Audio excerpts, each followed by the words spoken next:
about equity in sports. We have that clip, and here it is. I have come to embrace the love that dare not speak its name. To my right is my lover. We met at the LPGA tour. Her name is Unibrow. Of course, Frau Unibrow, she's like, she looks at you. But it makes fun of, Austin Powers there is obviously making fun of diversity for diversity's sake, among other things, of course. And when you watch Assemblywoman Tasha Berner Horvath and talking about equity in sports, you think the same thing. Can we play that clip, not of Frau Unibrow, but of Tasha Berner Horvath again? Just to give you an idea of how absurd this is. I have to play this again. Here it is. I'm honored to be joined by these amazing group of women. My colleague, Assemblymember Lorena Gonzalez, as well as some of the true pioneers and sports legends who've also become fierce advocates for equality, equity, and inclusion in the sports world, including Patty Paniccia. She's a law professor and co-founder of the International Professional Surfing. Sabrina Brennan, who is the Community for Equity in Women's Surfing, as well as San Mateo Harbor Commissioner, love commissioners. Kim Woozy, founding member of the Women's Skateboarding Alliance, and of course my personal shero, Corey Schumacher, three-time women champion surfer and gender equity advocate for many, many years. That was her personal shero. I just had to ask our millennial here, Chris, our producer, what that meant. Shero. It's a hero, but it's a she, right? My personal shero, who's not just a surfer, but also is all about equity in surfing. So here's the Sacramento Bee about this particular bill. Bicycles. It's AB Assembly Bill 122, where bicyclists can continue to go through stop signs without stopping. It reads as follows. For bicyclists, there are few places more dangerous than an intersection. Nearly a third of bicycle-related fatalities occur at one, according to the National Highway Traffic Safety Administration. California lawmakers are advancing a bill that seeks to make intersections safer for bicyclists by allowing them to roll through them. Its backers say it'll work by giving cyclists enough momentum to get through an intersection quickly, while it creates predictable behavior for drivers to follow. I think when you make bike behavior predictable for cars, you make it safer for everyone, said the bill's author, Assemblywoman Tasha Berner Horvath of Encinitas, California. But opponents, including bicycle safety advocate Pat Hines, say that the stop sign is part of the glue that holds together the social contract between cyclists and motorists. She argues that the bill will teach cyclists, particularly children, not to respect stop signs. We have to keep that social contract in place, Hines said. From 2016 to 2018, traffic collisions killed 455 cyclists, the highest rate of any 3-year period since the mid-1990s, according to the National Highway Traffic Safety Administration. The bill has already passed through the state assembly and now goes for consideration by the Senate. What the bill does. Existing law requires anyone operating a vehicle, including bicycles, to stop at a stop sign at the entrance of an intersection. Assembly Bill 122 would instead require a bicyclist, when approaching a stop sign at an intersection, to yield the right-of-way to any vehicle that have entered the intersection or that are approaching the intersection close enough to constitute an immediate hazard until it is unreasonably safe to proceed, according to the Legislative Digest. So after I read that, do you now know what the bill does? Exactly. The bill basically is trying to micromanage every aspect of human life. Clearly, ladies and gentlemen, clearly, if you are an individual who wants to bicycle and you want to teach your children how to ride a bicycle, the first thing you teach them, other than ride your bicycle on the sidewalk, and of course, if you live in a town where you can't ride a bicycle on the sidewalk, which I can't imagine why that wouldn't be allowed, but if that's the case, and you want your child to ride the bicycle in the bicycle lanes that they're building all over the country, then you want to teach your child to stop at a stop sign. And it just kind of makes sense. But obviously, this bill is saying you don't have to do that.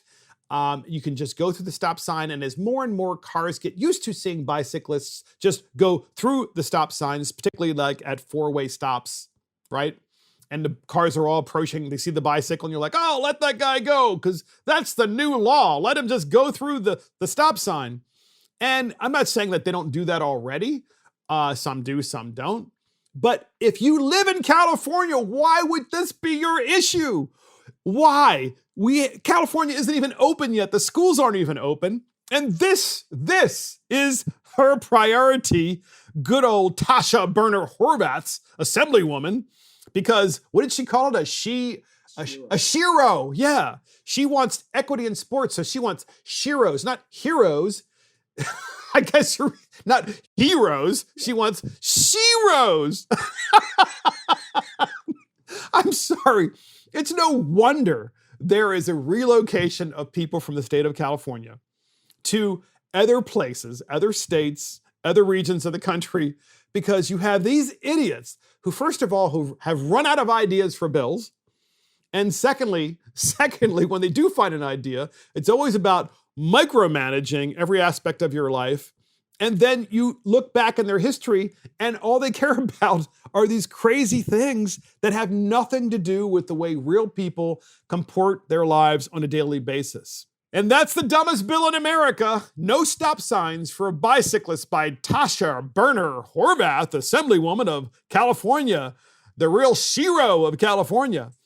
And that's it for Mark and the Millennials. Thank you for joining Mark and the Millennials. This is Mark Fisher. Thank you to our producer, Christopher Hopkins. Check us out on iTunes, Spotify, YouTube, Facebook, Twitter, Parler, Rumble, and our website.